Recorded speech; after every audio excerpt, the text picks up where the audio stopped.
এটার উপর বেস করে যেমন 2000 যেমন মিনার $2,500 ওরা এটা নির্ধারণ করে 50% তারা ট্যাক্স 49% ট্যাক্স নির্ধারণ করছে।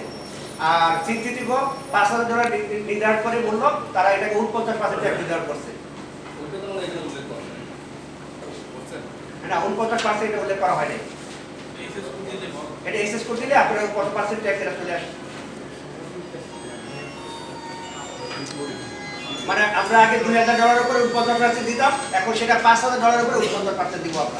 কিন্তু আমাদের প্রোডাক্ট কিনা হয় 1700-1800, সেটা আপনাকে আমরা বলে গেছি অলরেডি আপনাদের।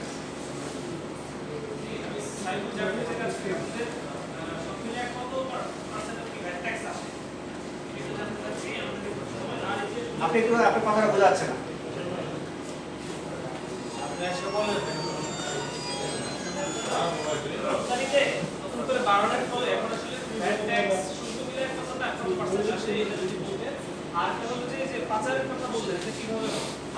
ধন্যবাদ আপনাকে। পাচারটা হবে কিভাবে?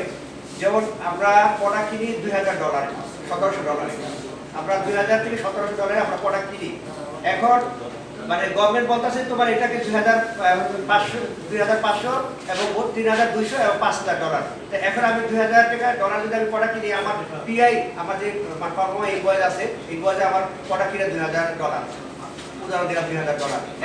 এখন আমি কিন্তু এটাকে $5,000 করে আমি পিআই না, কিন্তু বাকি টাকাটা আমি ডলার হিসেবে পাচার করে দিতে পারি। যেমন আমার $2,000 প্রোডাক্ট কিনা আমি এলসি করবো $5,000 করে, আবার $3,000 সেই জন্য তো আমি মানে অলরেডি খুব সুন্দরভাবে আমি যেতে পারি, চলে পাঠা যেতে পারতেছি। এইভাবেই $3,000 পাচার সৃষ্টি হয়েছে।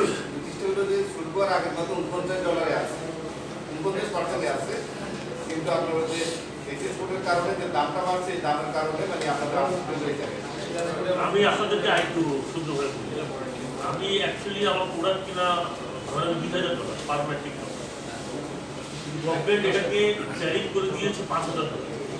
এখন আমি $2,000 কিনলো, আমাকে $5,000 উপরেই 49% ট্যাক্স দিতে।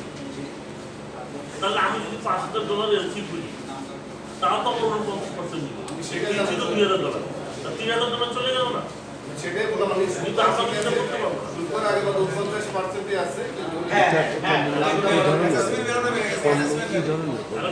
আমি যাই কিনি টেরিফ বাড়ছে, তারপর ডলারের দাম বাড়ছে। এটা দুইটা মিল্লা টেরিফটা বাড়ছে, মালের দাম অরিজিনালি বাড়ে।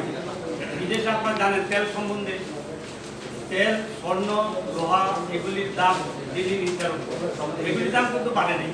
গভর্নমেন্ট কি করলো, টেরিফটা বাড়াই দিয়ে তাহলে তার ডিউটি বেশি পাইল। সে ডিউটি বেশি পাইল ঠিকই, কিন্তু আমার যখন পরে দেওয়া দেখি যে সেটা বাড়ি করবো, আমি চলো এক্সামে এসি করে একটা টাকা দিয়ে দেবো।